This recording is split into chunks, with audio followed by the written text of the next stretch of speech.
आशा करता हूँ आप सब बहुत अच्छे होंगे। मेरा नाम है सिद्धांत अग्निहोत्री, स्टडी ग्लोस पे आपका बहुत बहुत स्वागत है। क्या पढ़ाई लिखाई कर रहे हो? आईएएस बनना है, पीसीएस बनना है, इंजीनियर बनना है? एमएलए बन जाओ, एमएलए एमपी बन जाओ।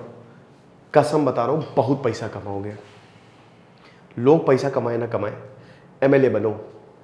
एमएलए की सैलरी कितनी होती है पता है? दिल्ली असेंबली में, मतलब जो दिल्ली के minister, speaker, MLAs, Arvind Kejriwal की अब सैलरी 136% ज़्यादा हो जाएगी।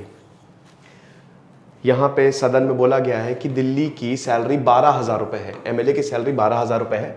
तो अब सैलरी बढ़ाने का वक्त आ गया है ताकि हम अच्छे से आज़ादी से काम कर सकें, ऑनेस्टली काम कर सकें। देखिए सैलरी कैसे बढ़ाई जाती है। आमतौर पे सरकारी जॉब्स की बात करें तो आपको 10 साल में सैलरी बढ़ेगी, है ना। पे कमीशन आता है, वो हर 10-10 साल में बैठती है, 10 ईयर्स में। जैसे अभी 6th और 7th पे कमीशन लगा है, तो जो आईएएस है और जो सरकारी नुमाइंदे हैं केंद्र के, सेंट्रल के और स्टेट के, उनकी सैलरी बढ़ी। बहुत खुश हो गए वो, वेरी गुड। डियरनेस अलाउंस भी बढ़ा, टीए डीए सब बढ़ा।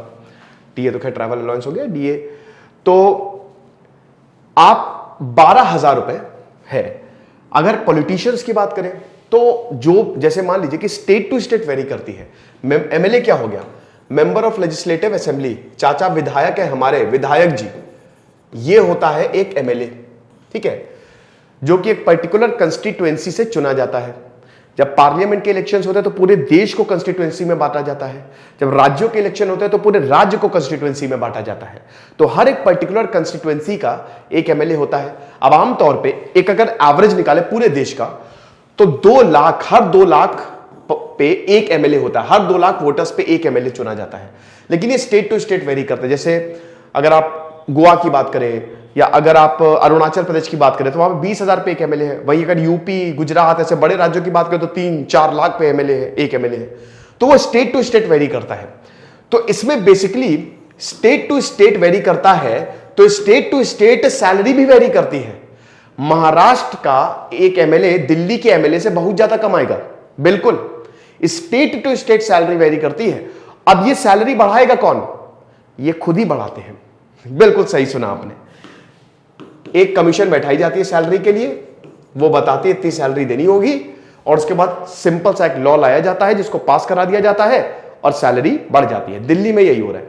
ओके, तो अब हमने बातें तो बहुत कर ली, लेकिन अब हम आते हैं मेन मुद्दे पे। सैलरी मिलती कितनी है, कितनी होती है, और अभी दिल्ली में एमएलए की सैलरी कितनी हो जाएगी? मुझसे बहुत ज्यादा सवाल पूछा जाता है कि सर सैलरी कितनी है। एक और चीज बता दूं, याद रखिएगा, एमएलए और एमपीज को ही सैलरी मिलती है, बाकियों को मिलती है या तो बहुत कम, या जो उनको सरकारी कॉन्ट्रैक्ट्स मिलते हैं ना, उन्हीं से ही वो काम चलाते हैं। देखो आईएएस की भी सैलरी वैसे बहुत ज्यादा होती है। आप आईएएस बन सकते हो, यूपीएससी आप निकाल सकते हो, और हमने यूपीएससी का जो ऑप्शनल है वो निकाला है। हिस्ट्री ऑप्शनल की क्लास 15 जुलाई से होगी, तो 15 जुलाई रात 12 बजे तक हिस्ट्री ऑप्शनल की सेल चलेगी। अगर आपने मिस कर दी तो बहुत शानदार कोर्स मिस कर दोगे। इस बार जो श्रुति शर्मा थी, जो ऑल इंडिया रैंक 1, उन्होंने हिस्ट्री ऑप्शनल लिया था। सोहेल सर आपको पढ़ाएंगे। सोहेल सर तो जबरदस्त पढ़ा ही रहे हैं। सोहेल सर इससे पहले जहां पे पढ़ाते थे वहां पे हिस्ट्री ऑप्शनल बहुत महंगा मिलता था, लेकिन हमने इसको बहुत ही कम दामों पे दिया है। सेम कोर्स है, क्योंकि हम बिलीव करते हैं अफोर्डेबल एजुकेशन पे। तो फटाक से हिस्ट्री ऑप्शनल को अवेल करो। और जो हमारी मेमोरी मैजिक की क्लास थी ना, पॉलिटी की जो क्लास थी, वो यार शिफ्ट हो गई है। वो अब 14 जुलाई को होगी, नर्सों होगी, क्योंकि प्रतीक सर की तबियत खराब होगी। तो अभी भी आप कोर्सेज को अवेल कर सकते हैं। ओके, और टेलीग्राम ग्रुप को आप जरूर ज्वाइन करें। ऐप पे ही मिल जाएगा, नहीं तो आप इन नंबर्स पे कॉल व्हाट्सएप कर सकते हैं, आपको टेलीग्राम ग्रुप मिल जाएगा। अपनी पेमेंट रिसीट जरूर शेयर करें। हर कोर्स के लिए हमने एक टेलीग्राम ग्रुप बनाया है, तो पेमेंट रिसीट शेयर करके आप टेलीग्राम ग्रुप को ज्वाइन कर सकते हैं। तो अब चलो सबसे पहले तो हम एमएलएस पे आते हैं, है ना। तो ये देखो सबसे पहले कि 5 राज्य जो सबसे ज्यादा सैलरी देता है एमएलए को, ठीक है। इसमें तेलंगाना, अब आप देखिए पर कैपिटा इनकम वोटर्स की कितनी है। तेलंगाना में पर कैपिटा इनकम कितनी, हजारों में ही है, ज्यादा नहीं है। एमएलए की सैलरी देखो, यानी कि अगर वहां का एक इंसान, आम इंसान 10,000 कमा रहा है तो एमएलए 1 लाख रुपए कमाएगा, 10 टाइम्स, ठीक है। तो तेलंगाना में आप देख सकते हो, महाराष्ट्र में देख सकते हो। महाराष्ट्र तो भाई बहुत बढ़िया है, महाराष्ट्र में एमएलए बन जाओ, बहुत सैलरी है। एकनाथ शिंदे, देवेंद्र फडणवीस, उद्धव ठाकरे, मस्त। झारखंड एक resource cursed country, sorry resource cursed state है। झारखंड में इतनी पोटेंशियल है कि अगर झारखंड को ही यूटिलाइज कर ले हम तो देश का सारा कर्जा खत्म। लेकिन यहां पे प्रॉब्लम्स है, नक्सल की प्रॉब्लम्स है, जमीन, मिनरल्स, इन सब की प्रॉब्लम्स है। लेकिन आप एमएलए की सैलरी देखो जरा, ये 2 लाख तक टच कर रही है, 2 लाख रुपए महीना। कर्नाटक में देखो और मेघालय में देखो, मेघालय में पॉपुलेशन इतनी ज्यादा नहीं है लेकिन सैलरी देखो, राज्य दर राज्य वेरी करती है। मैं एक काम करता हूं, मैं आपको राज्यों की सैलरी ही दिखा देता हूं, ठीक है, कि कहां पे कितनी सैलरी जो है वो मिल रही है। देखो मैं आपको क्या बता रहा हूं, मैं आपको एक चीज बता रहा हूं कि सैलरी जो है, दिल्ली सरकार ने बोला कि 12,000 रुपए सैलरी हमको मिल रही है बेटा। लेकिन ये खाली जो तुम्हारी सैलरी होती है ना, वो एक अलग चीज है, ये बेसिक है, बेसिक पे 5500 एसएससी सीजीएल का एग्जाम देता हो, वो बेसिक पे 9900 होता है। सब लगा लुगू के जोड़ जाड़ के वो 60,000 तक जाता है। एमएलए को पता है कितना पैसा मिलता है, अभी बताता हूं, ठीक है। देखो सबसे पहले सैलरी देखो, एक एमएलए की जो सैलरी है अभी 12,000 रुपए है, ठीक है। अब देखो इंक्रीमेंट के बाद 90% तक बढ़ेगी, 30,000 तक बढ़ जाएगी, 30,000 तक बढ़ जाएगी। यानी कि अब जो इंक्रीमेंट होगा, एमएलए की सैलरी इतनी है, उसके बाद इनको कंस्टिट्यूएंसी से अलायंस मिलता है, कंस्टिट्यूएंसी अलायंस 6,000 रुपए, सॉरी 18,000 रुपए। इंक्रीमेंट के बाद ये 25,000 रुपए हो जाएगा। फिर उसके बाद कन्वेंस अलायंस, जो घूमते हैं ना, उसका अलायंस मिलता है इनको 6,000 रुपए, अब 10,000 रुपए हो जाएगा इंक्रीमेंट के बाद। टेलीफोन कॉल का अलायंस मिलता है 8,000 रुपए, 10,000 रुपए, क्योंकि भाई एमएलए लगातार फोन पे ही रहते हैं। सेक्रेटेरियल अलायंस मिलता है इनको 10,000 रुपए, इंक्रीमेंट के बाद 15,000। अब मुझे बताओ बेटा, ये इतनी सैलरी, ये सब जोड़ जाड़ के मंथली सैलरी 54,000 रुपए है एमएलए की। दिल्ली में अब 90,000 रुपए हो जाएगी। एक महीने में एक एमएलए इतना पैसा उठाएगा, ठीक है। अब ये ministers, speaker, deputy speaker, chief whip और लीडर ऑफ ऑपोजिशन की सैलरी है। ये सैलरी जो आप देख रहे हो ना, आप इसको भूल जाओ, ठीक है। आप इसको देखो, ये इंक्रीमेंट से पहले 72,000 रुपए थे दिल्ली की असेंबली में, इंक्रीमेंट के बाद ये 1,70,000 रुपए हो जाएगी। 136% बढ़ाई है यहां पे चीफ मिनिस्टर की सैलरी दिल्ली में। कोई बुराई नहीं है भाई, सैलरी बढ़ाओ, जरूरी है, क्योंकि भाई एमएलए जो है वो देश को चला रहे हैं, कुछ भी कहो, कोई इसमें शिकायत नहीं है। यहां पे 2-3 चीजें हैं।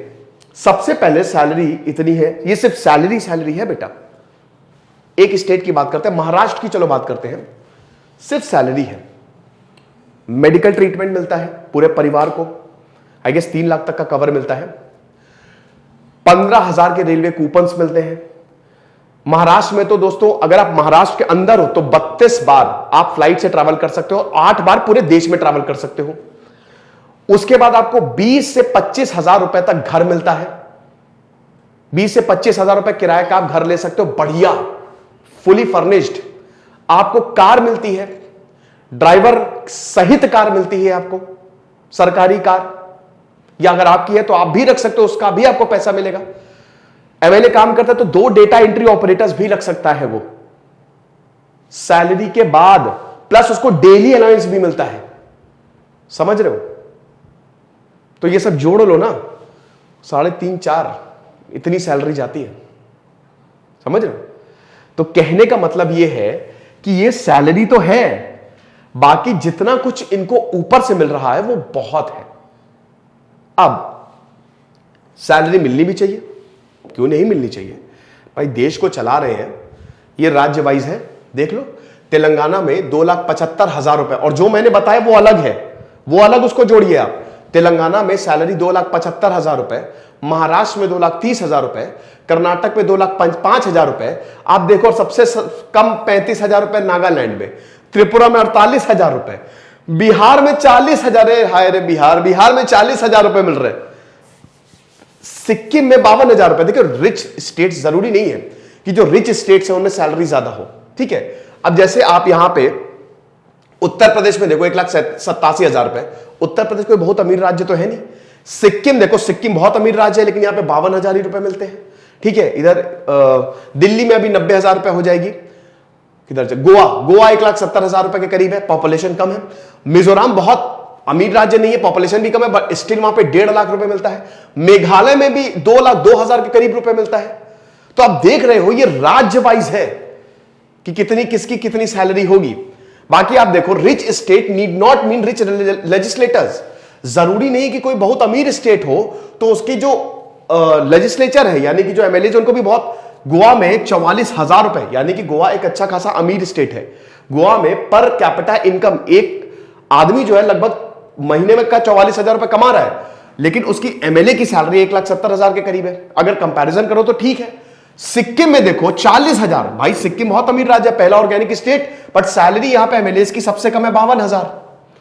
दिल्ली में देखो, दिल्ली में भी 33,000 पर कैपिटा इनकम है, लेकिन 90,000 रुपए सैलरी है, अब जाके हुई है इंक्रीमेंट के बाद। हरियाणा में 23,000, हरियाणा में देखो बहुत ज्यादा नहीं, लेकिन सैलरी आप देखो 1.5 लाख रुपए। तेलंगाना में तो खाली 23,000 रुपए कमा रहे per capita income, salary whopping 2,75,000। मैं वही बता रहा हूं, बनो एमपी एमएलए, ये सब इन सब में कुछ नहीं रखा है बेटा। जाओ इलेक्शन कैंपेनिंग करनी शुरू करो, पार्टी से टिकट लो। ये आप देख सकते हैं एमएलए की सैलरी 78,000 के करीब ऑन एन एवरेज होती है, ठीक है। अब ये स्टेट इलेक्शन कमिश्नर की 2.5 लाख रुपए होती है, गवर्नर की 3.5 लाख रुपए होती है, चीफ सेक्रेटरी की 2,25,000 रुपए, हाई कोर्ट जज की 2,25,000 रुपए, डीजी पुलिस की 2,25,000 रुपए। तो इतना सैलरी जो है वो मिलती है। बाकी ये आप देख सकते हो सैलरी किस तरीके से, जैसे एमपी की सैलरी जो है हर 5 साल में हाइक होती है, ठीक है, जो मेंबर ऑफ पार्लियामेंट है। कनाडा में आप देख सकते हैं कि इसको एनुअली एडजस्ट किया जाता है। यूके में भी अगर आप बात करते हैं तो इसको भी एनुअली एडजस्ट किया जाता है। ऑस्ट्रेलिया में सब पार्लियामेंट्री डेमोक्रेसी है ना, ये सब जो मॉडल है हमारा है, ठीक है। तो वहां पे भी आप ये सरकार इकोनॉमिक लॉ सब कुछ देके इसको भी एनुअली किया जाता है। न्यूजीलैंड में अगर आप देखो तो it depends on the position of कि भैया तुम्हारी पोजीशन क्या है, ठीक है। तो ये अगर आप देखो तो अब देखो, अगर यहां पे तो हर साल में बढ़ाई जा रही है, लेकिन यहां पे हर 5 साल में बढ़ाई जाती है। ये हमारे एक बहुत ही इंपॉर्टेंट सवाल का जवाब देता है कि सैलरी बढ़ानी जरूरी क्यों है। देखो, पहली बात, first point, they are MLA, member of legislative assembly. ये देश को चला रहे हैं, ये राज्य को चला रहे हैं, है ना। तो राज्य को चला रहे हैं, इनके ऊपर बड़ी जिम्मेदारी होती है। दूसरा पॉइंट, अभी एक अशोका यूनिवर्सिटी में एक उन्होंने स्टडी की थी कि होता क्या है ना कि एक एमएलए का कार्यकाल खाली 5 साल का होता है। अब वैसे तो 4,025 लेजिस्लेचर्स है, जिसमें से काफी जो है 925 के करीब वो पहली बार चुन के आए हैं। दूसरी बार बहुत कम एमएलएज होते हैं जो चुन के आते हैं, यानी कि ज्यादातर लोग जो हैं वो एक ही बार चुन के आएंगे, दूसरी बार चुन के नहीं आते। अब हो सकता है उनको पार्टी निकाल दे, हो सकता है दोबारा कभी इलेक्शन ही ना लड़े, अब उनके पास और कोई काम नहीं है करने को। तो basically they are dependent on pension. तो इसीलिए सैलरी जो है वो एक्सेप्टेबल है। एक एमएलए का काम बहुत ज्यादा टफ होता है, हम बुराई नहीं कर रहे, इसीलिए मैंने कहा हम बुराई नहीं कर रहे। एक एमएलए का काम बहुत टफ होता है भाई। एक मिनिस्टर का काम, उसको टाइम नहीं मिलता है। 2 लाख लोगों के ऊपर एक एमएलए है, और अगर उसने कोई भी दिक्कत की तो अगले इलेक्शन में खत्म, लोग वोट नहीं देंगे। तो 2 लाख लोगों को उसको देखना है, हर किसी की शिकायत सुननी है। ये इतना आसान नहीं, लेकिन डिपेंड करता है एमएलए टू एमएलए। अब अगर एमएलए ईमानदार है तो बहुत बढ़िया, लेकिन अगर एमएलए बेईमान है तो क्या करेंगे आप? वो तो, ये तो सैलरी है, फिर तो वो ऊपर से जो उड़ाएगा वो अलग। तो जो है सो है। फिलहाल सैलरी आप देख सकते हो बहुत ज्यादा है एमएलएस की, ओके, हाईएस्ट है। ये मुझसे बहुत सवाल पूछा जाता था। फिलहाल ये टाइम्स ऑफ इंडिया का एडिटोरियल था, बहुत ही शानदार तरीके से times of India TOI plus जो स्टोरीज होती है बहुत बढ़िया होती है। हमारे कोर्सेज को जरूर अवेल करें, आपको बहुत ज्यादा फायदा होगा। जैसे सिद्धांत अग्निहोत्री, साइनिंग ऑफ।